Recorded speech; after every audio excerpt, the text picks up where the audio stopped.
नमस्कार, आप देख रहे हैं न्यूज़ वन इंडिया। मैं हूं आपके साथ पंकज यादव। करते हैं बुलेटिन की शुरुआत, जहां पर सिविल सर्विस के इतिहास में ऐसा पहली बार हुआ है जब एक आईआरएस अधिकारी ने अपना जेंडर बदलवाया है। यूं तो अब कई मामले ऐसे सामने आते रहे हैं, लेकिन वित्त मंत्रालय ने 9 जुलाई को एम अनुसुईया को इस दौरान अनुकाथिर सूर्या एम नाम रखने की मंजूरी दे दी है। आखिरकार जेंडर बदलने के बाद कितना बदल जाता है इंसान? क्या एक नॉर्मल इंसान की तरह उसकी जिंदगी में वो सब फीलिंग होती है? इसे जानने के लिए न्यूज़ वन इंडिया ने सर गंगाराम अस्पताल में plastic surgeon doctor Swaroop Singh गंभीर से बातचीत की। क्या कुछ उनका कहना है, जरा सुनिए।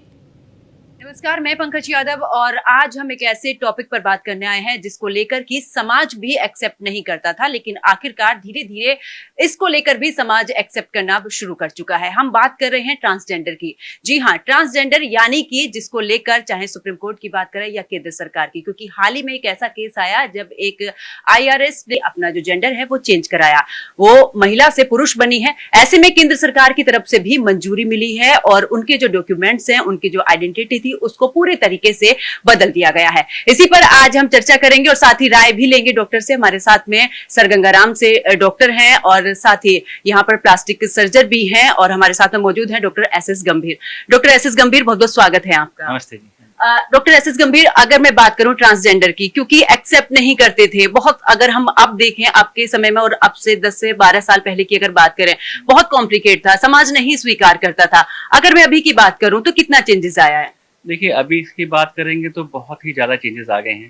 पहले जो जेंडर चेंज सर्जरीज बहुत ही कम हुआ करती थी, क्योंकि दोनों तरफ से प्रॉब्लम थी। एक तो लोगों को उसकी अवेयरनेस नहीं थी, दूसरा सोशल एक्सेप्टेंस भी नहीं थी उसमें। अब सोशल एक्सेप्टेंस भी हो गई है, लोगों में अवेयरनेस भी हो गई है। नाउ अब जो चीज़ ये है कि जो लोग हैं, अब उनको भी समझ में आ गया है कि मेरे को इस तरह की दिक्कत हो रही है, मैं इस शरीर में फंसा हुआ हूँ, मुझे अपना शरीर चेंज कराना है। तो ये चीज़ें उनको समझ में आ गई हैं कि ये कोई बीमारी नहीं है, ये एक पैदाइशी प्रॉब्लम है, ठीक है, कोई बीमारी नहीं है और इसका इलाज है। तो अब चूंकि मेडिकल साइंस भी इम्प्रूव हो गई है टाइम टू टाइम के साथ, और लोगों की एक्सेप्टेंस भी इंक्रीज हो गई है, तो दोनों चीजें मिलके लोगों को अब एक्सेप्ट करना शुरू कर दिया लोगों ने। बिल्कुल। डॉक्टर गंभीर, एक बड़ा सवाल सभी के दिमाग में आता है कि जब हम महिला से पुरुष के तरफ जाते हैं या पुरुष से महिला की तरफ हम अपना जेंडर चेंज करते हैं, तो इस दौरान देखते हैं कि बहुत क्या कुछ इस दौरान कॉम्प्लिकेशन रहते हैं। और अगर मैं चेंजेस की बात करूं, क्योंकि हम अगर बात करें तो हमारी फीलिंग्स भी चेंज होती हैं, तो कैसे पहचानते हैं डॉक्टर्स की आखिरकार ये फीलिंग हमें इसको भी एक्सेप्ट करना है, अब क्योंकि ये पुरुष है अब महिला वाली फीलिंग हमें इसमें करना, तो आखिरकार किस तरीके से पूरी प्रोसेसिंग होती है? देखो, ये इसकी प्रॉपर एक गाइडलाइंस है, ऐसा नहीं कि मेरी कोई मर्जी चलती है। प्रॉपर गाइडलाइंस सरकार की तरफ से भी है, हमारे इंस्टीट्यूशन की तरफ से भी है, हर तरह से गाइडलाइंस बनी हुई है इसकी, ठीक है। कि कोई भी बंदा है जिसको जेंडर डिस्फोरिया है, ठीक है, बेसिकली होता क्या है, जब आप बच्चा पेट में होता है ना, आप फिजिकल सेक्स चेंज तो हो जाता है, ठीक है। सपोज बच्चा मेल है या बच्चा फीमेल है, फीमेल हुआ, उसके जो एक बिहेवियर चेंजेस भी होते हैं। Sometime there is a gap between behaviour changes, ठीक है, पैदाइशी मतलब पैदा होने से पहले तो बच्चे को लगता है, जो बच्चा बड़ा होता है, कि नहीं, उसके दिमाग में रहता है कि मैं मेल हूँ लेकिन बॉडी फीमेल की है, ठीक है। एक तरह का ये मिसमैच बनता है, तो वो बहुत स्ट्रगल करता है बच्चा बड़े होते होते। बचपन में तो बता नहीं पाता, लेकिन जैसे जैसे वो भी समाज में है, बड़ा होता है, 12-15 साल के होते हैं, बच्चे अवेयरनेस शुरू हो जाते हैं। अब लोगों के इंटरनेट की वजह से और बढ़ गया है, लेकिन अब अवेयरनेस शुरू हो गई है। तो जैसे जैसे बड़े होते जाते हैं, अपने माँ बाप को बताते हैं। पहले तो माँ बाप समझते नहीं थे, अब माँ बाप भी समझना शुरू हो गए हैं, तो they go to a psychiatrist. Psychiatrist पूरा एवेल्युएट करते हैं। व्हेन उनको लगता है कि नहीं, बच्चा सही में जेंडर डिस्फोरिया का ही पेशेंट है, तब वो परमिशन देते हैं हमें सर्जरीज करने के लिए। इसका पूरा प्रोटोकॉल है कि आप पहले 2 साइकेट्रिस्ट से मिलेंगे, उन दोनों की परमिशन चाहिए, आपको हार्मोन चेंजेस लेने पड़ेंगे। आप सपोज आपने कराना है सर्जरी, आपको 1 साल तक आपको दूसरे देश में रहना पड़ेगा, because these are all reversible process till then, ठीक है। सपोज आप फीमेल हैं, आप मेल बन के रहना चाहते हो, तो आप मेल की पोशाक में रहोगे, हार्मोन लोगे तो आपको दाढ़ी वाड़ी सब आ जाएंगी, आपको सोसाइटी में मेल की तरह रहना पड़ेगा। आप लोग आपको एक्सेप्ट कर रहे हैं, आप अपने को उसमें एक्सेप्ट कर पा रहे हो, तभी हमें परमिशन मिलती हैं सर्जरीज करने के लिए। बिल्कुल। आप एक सर्जन हैं और बहुत अच्छे से समझा सकते हैं कि आखिरकार जिस समय पर ये जो अभी आपने बताया कि प्रोसेसिंग होती है, अगर मैं बात करूं मेल से फीमेल में, आखिरकार दोनों में कितना चेंजेस आता है? मेल से फीमेल की जब सर्जरी होती है या इस दौरान फीमेल से मेल की जो सर्जरी होती है, कितने चरण ऐसे होते हैं? देखो, फर्स्ट थिंग तो हार्मोन, सबसे पहले हार्मोन थेरेपी चलती है, जिसके अंदर काफी एक तो अगर फीमेल, अभी एक बात करते हैं फीमेल टू मेल की। जैसे आप मेल हार्मोन फीमेल्स को देते हैं, उसमें चेंजेस आने शुरू हो जाते हैं। पहले उसकी साइकिल रेगुलर हो जाती है, उसके बाल आने शुरू हो जाते हैं, ठीक है। हेयर पैटर्न भी पूरा मेल पैटर्न पर बनना शुरू हो जाता है धीरे धीरे करके। तो ये तो फिजिकल चेंजेस आपको शुरू में दिखने पड़ते हैं, ठीक है। और उसके बाद जो हम लोग जो सर्जरीज करते हैं तो हमारा फर्स्ट सर्जरी होती है, जो सबसे ज़्यादा परमिशन हमें जो मिलती है वो मिलती है फीमेल टू मेल के अंदर मैस्टेक्टमी करने के लिए, कि ब्रेस्ट हटाने के लिए, क्योंकि that's a very simple process. और पेशेंट जो 18 साल के ऊपर होना चाहिए, खैर वो तो एक फिजिकल मेड क्राइटेरिया कि 18 साल के ऊपर होना चाहिए, और पेरेंट्स या सिबलिंग्स की परमिशन होनी चाहिए, ठीक है, तभी आप ये सर्जरीज कर सकते हैं। तो आप जब ये मैस्टेक्टमी करते हैं तो पेशेंट को फिर उस स्टेज में रोक देते हैं, फिर देन आप उसको बोलते हैं फिर सोसाइटी में घूमे, हार्मोन थेरेपी ले, बिफोर कि वो नेक्स्ट सर्जरी के लिए जा पाए। नेक्स्ट सर्जरीज में आपका क्या है, फीमेल टू मेल के अंदर आप फीमेल ऑर्गन निकालते हो, यूट्रस निकालते हो, ओवीज निकालते हो, ठीक है, और फिर हमारे का इसके बाद प्रोसेस होता है पेनिस बनाने का, तो वो हम लोग हाथ से लेके बनाते हैं या थाई से लेके बनाते हैं, पेनिस बनाया जाता है, इस तरह का प्रोसेस चलता है। फिर उसके बाद कुछ फीमेल्स होती हैं वो जे वांट के कैरेक्टर में फेस चेंज करने के लिए भी, फिर वॉइस चेंज करने की बारी आती है। फेस चेंज के लिए आपको मैनली कैरेक्टर देना है, जॉ ऑगमेंटेशन करना है, फिर आपको जॉ बड़ा करना है, फोरहेड की शेपिंग करनी है, नोज की शेपिंग करनी है, और ये सब चीज़ें चलेंगी साथ में। फिर देन कम तो वॉइस चेंज, फिर आपको वॉइस चेंज भी होगा साथ में, ये सारे प्रोसेस चलेंगे। और अगर जैसे मेल फीमेल से मेल का जब होता है उस दौरान भी क्या कुछ मतलब कितना चेंजेस रहता है इसमें? डायरेक्टली फिजिकली तो पेशेंट जो होता है आपका नियरली नॉर्मल दिखने, आपको देखने में लगेगा पूरा मेल हो गया है। लेकिन अगर आप बात करें सेक्सुअल एक्टिविटीज की, उस चीज़ों की बात करते हैं, तो सेक्सुअल एक्टिविटी तो आप कर सकते हो, पर ऐसा कोई सीमेन वीमेन नहीं निकलेगा, क्योंकि हम प्रोस्टेट नहीं है ना टेस्टिस हैं, वो सब नहीं हो सकता। वो सब नहीं हो सकता। इंटीमेट जब होते हैं, क्योंकि एक फीलिंग होती है दोनों के बीच में जब पार्टनर होते हैं, अगर मैं बात करूं जब ट्रांसजेंडर यानी कि जब जेंडर चेंज हो जाता है, उस फीलिंग को क्या इस दौरान जब सर्जरी होती है उसके बाद जब आप धीरे धीरे थेरेपी देते हैं, इसमें कितना चेंजेस आता है? देखो, अब तो जितने भी नए हम लोग ऐसे सपोज मेल टू मेल कर रहे हैं, आप पेनिस बना रहे हो, उसके अंदर सेंसेशंस की जो नर्व्स होती हैं वो हम लोग अटैच कर देते हैं, ठीक है, जिससे कि ग्रॉस सेंसेशन आ जाए, ठीक है। सेंसेशन पेशेंट को फील होती है, पर इजैकुलेशन नहीं हो सकता, ठीक है, वो एक देता है। वो एक थोड़ा सा यहाँ पर मतलब हम प्रॉपर उस तरीके से नहीं रह सकते हैं जो कि एक आम लोग रह सकते हैं।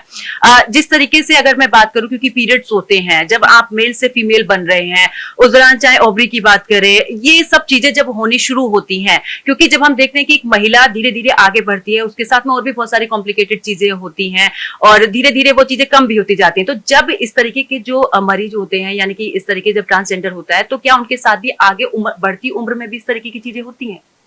नहीं, देखिए, जैसे सपोज हम लोग फीमेल टू मेल किया तो एजिंग फैक्टर तो सारे चलेंगे, वैसे ही चलेंगे, ठीक है ना, वैसे ही सब कुछ होगा। लेकिन अगर हम मेल टू फीमेल कर रहे हैं तो हम वैसे तो ओवरीज बना नहीं रहे ना यूट्रस दे रहे हैं किसी को, तो वो चेंजेस तो आएंगे नहीं, क्योंकि अब पेशेंट जो फीमेल पेशेंट है, जो मेल टू फीमेल हुआ है, वो प्रेग्नेंट तो नहीं हो सकता। अच्छा। ठीक है, क्योंकि वो ना हमने यूट्रस दिया ना हमने ओवरीज दी हैं, ठीक है, that can not be done, ठीक है। Of course there are certain studies कि लोगों ने एलो ट्रांसप्लांट किया है, पर इट इज नॉट प्रैक्टिकल, ठीक है, एट प्रेजेंट उसके साथ बहुत सारी कॉम्प्लिकेशंस हैं, तो इतना ज्यादा वो नहीं होता है। यानी कि आप एक नॉर्मल जिंदगी जी सकते हैं, लेकिन प्रेगनेंसी जैसी ये चीजें आपके जब आप ये सब चीजें होती तब नहीं कर सकते। प्रेगनेंसीज में सपोज आप मेल टू फीमेल कर रहे हो, तो आप before you start the hormone therapy उसके स्पर्म आपने स्टोर कर लिए, तो वो IVF करके आप कर सकते हो, किसी और की जगह सरोगेट करके कर सकते हो, या अपनी फीमेल पार्टनर के साथ कर सकते हो, बच्चा आपका रहेगा पार्टली किसी और का रहेगा, ठीक है। वो आप जैसी फीमेल में आपने ओवीज आप स्टोर करा सकते हो, तो ये सब चीजें हो सकती हैं, लेकिन ये आपका तब वो आपका माना जाएगा। लेकिन ये है कि आप बोलो कि नहीं मेरे ही अंदर ही बच्चा पैदा हो, वो पॉसिबिलिटी है नहीं। क्योंकि ये बहुत बड़ा सवाल रहता है डॉक्टर, क्योंकि हम जेंडर तो चेंज करा लेते हैं, लेकिन सबको ये लगता है जेंडर चेंज हो गया है तो हो सकता है कि अब आगे वो माँ भी बन सकती है, यानी कि प्रेग्नेंट हो सकती है, लेकिन ऐसा कुछ इसमें नहीं होता है। मैं ये भी जानने की कोशिश करूंगी कि इसके एडवांटेज और डिसएडवांटेज, यानी कि दोनों किस तरीके से अगर हम कोई भी सर्जरी कराते हैं। एडवांटेज तो पेशेंट के लिए है ना, बेसिकली उसके तो माइंड में ये है कि वो गलत बॉडी में फंसा हुआ है, तो उसको साइकोलॉजिकल बूस्ट बहुत मिलता है, कॉन्फिडेंस लेवल उसका बहुत बढ़ जाता है, ठीक है। पहले वो समाज में छुप छुप के चल रहा होता है, ऐसे भी मार्केट समाज में घूम सकता है, कि उसको जब पूरा आप चेंज कर देते हो तो वो एक मेंटल बूस्ट बहुत अच्छा है, कॉन्फिडेंस लेवल पेशेंट का बहुत बढ़ जाता है।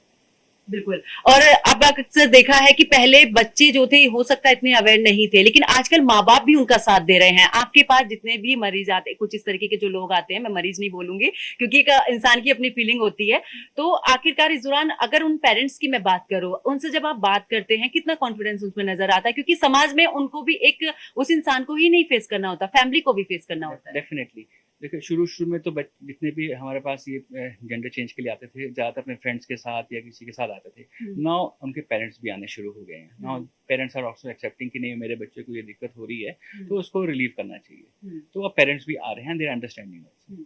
अच्छा, क्योंकि जिस तरीके से देखा है कि माँ बाप की एक इच्छा होती है, हम भले ही चाहे किसी बच्चे को अडॉप्ट कर ले या फिर हम किसी दूसरे तरीके से बच्चे को एक्सेप्ट कर ले, लेकिन माँ बाप की एक फीलिंग होती है कि जब हमारा बेटा बेटी बनने जा रहा है या फिर बेटी जो बेटा बनने जा रही है, चाहते हैं कि आने वाले समय में इसी से हमारे, क्योंकि हमारा वंश आगे चले, कुछ ऐसी चीजें भी रहती हैं, हर माँ बाप की इच्छा होती है।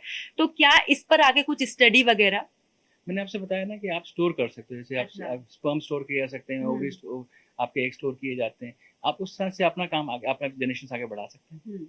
लेकिन ये एक पेशेंट को समझाना पड़ता है सारी चीजें ना, कि ये चीजें हैं, आपकी पॉसिबिलिटीज हैं, आप स्टोर कर लीजिए। सपोज मेल टू फीमेल होना है, आपने अपना स्पर्म स्टोर कर लिया before you start your hormone therapy, आपने स्टोर करके रख लिया। नाउ इन फ्यूचर अगर लगता है कि नहीं मेरे को अपना ही बच्चा चाहिए, अपने स्पर्म का चाहिए, तो दिन ऑप्शंस रहेगा हमेशा उसके पास ना, तो उसका अपना वंश चलता रहेगा। अगर उस तरह की आपसे सोच है, नॉर्मली तो इन पेशेंट्स में इतना नहीं है, इन लोग को इतना तो रहता नहीं, कहता कि मेरे मैं रिलीव हो जाऊं, उससे पहले मेरा ये चीज हो जाए, मेरे ये चीजें जाए। डॉक्टर, क्योंकि फीमेल से मेल जब जाते हैं तो इस दौरान खाली एक जेंडर ही नहीं, बहुत सारी चीजें चेंज हो जाती हैं। जैसे कि अभी आपने बताया कि धीरे धीरे बालों की ग्रोथ अलग से होने लगती है। मैं अगर ब्रेस्ट की बात करूं तो वो सब चीजों को लेकर किस तरीके से आगे सर्जरी होती है? नहीं देखिए, सपोज हम मेल टू फीमेल की बात करें, तो अगर मेल टू फीमेल जा रहे हैं तो हमको ब्रेस्ट के लिए जब भी आप हार्मोन थेरेपी देते हो उसमें थोड़े बहुत ब्रेस्ट बन जाते हैं। कई लोगों की अच्छी डेवलपमेंट होती है, उनको जरूरत नहीं पड़ती ब्रेस्ट ऑगमेंटेशन कराने की, लेकिन सर्टेन पीपल में इतने नहीं बन पाते, तो इम्प्लांट डल जाते हैं, ब्रेस्ट इम्प्लांट डल जाते हैं कि ब्रेस्ट ऑगमेंटेशन हो जाए, तो उससे ब्रेस्ट बन जाता है। और अगर फीमेल से मेल में, क्योंकि वो चीजें भी नहीं देखना पसंद करते हैं, सोचते हैं कि जब मैं पूरे तरीके से चेंज हुआ हूं तो मेरी जो मैं अगर अपनी बात करूं तो पूरे तरीके से मैं आदमी ही दिखूं। नहीं देखिए, बहुत एक तो पहले तो ब्रेस्ट हटाना है फीमेल टू मेल के अंदर, तो breast is easy process, mastectomy करनी है, आपने निकल जाएगा, आपको मेल की तरह पूरे फीचर्स आ जाएंगे उसमें, ठीक है, फ्लैट हो जाएगा चेस्ट पूरा। और बाकी जहाँ तक यूटरस और वजाइना की बात है, तो वो भी सेकंड स्टेज में वो भी हट जाता है, ठीक है, वजाइना बिठा देते हो, यूटरस बिठाते हो, ओवरीज बिठा देते हो, एंड थर्ड स्टेज के अंदर आप पेनिस बनाते हो, ये काम करते हैं। डॉक्टर, क्योंकि आवाज, अगर मैं बात करूं मेल और फीमेल दोनों में बड़ा अंतर होता है, उसको लेकर भी थेरेपी जो है वो दी जाती है। मैंने सुना है कि 1 साल का एक समय लग जाता है और मैक्सिमम 3 महीने तो ऐसे होते हैं, जबकि आपको जब आपकी सर्जरी होती है अपनी आवाज को लेकर, तो आपको बोलना नहीं होता है। तो क्या इस तरीके से, किस तरीके से ये वाली चीजें भी होती हैं? देखिए, जो वॉइस चेंज है इसके लिए स्पेशलिस्ट हैं हमारे यहाँ पे जो ये काम करते हैं। मैं तो क्लासेज में मैं वॉइस चेंजेस नहीं करता, लेकिन वॉइस चेंजेस में प्रोसेस यही है कि आपको अगर फोर्स करना है, किसी को मेल वॉइस देनी है, किसी को फीमेल वॉइस देनी है, तो आपके पास वोकल कॉर्ड को एडजस्ट करने के तरीके हैं, उनको एडजस्ट किया जाता है, ठीक है। तो ऑफकोर्स जो रेस्टिंग पीरियड है वो तो रहेगा ही, वो तो देना ही पड़ेगा। बहुत बहुत शुक्रिया डॉक्टर, आपने अपना कीमती वक्त मुझे दिया और साथ ही हमारे दर्शकों को इतनी बड़ी जानकारी दी। देखिए, ट्रांसजेंडर की अगर मैं बात करूं तो अब धीरे धीरे जो समाज है वो स्वीकार भी करने लगा है, लेकिन पहले नहीं करता था।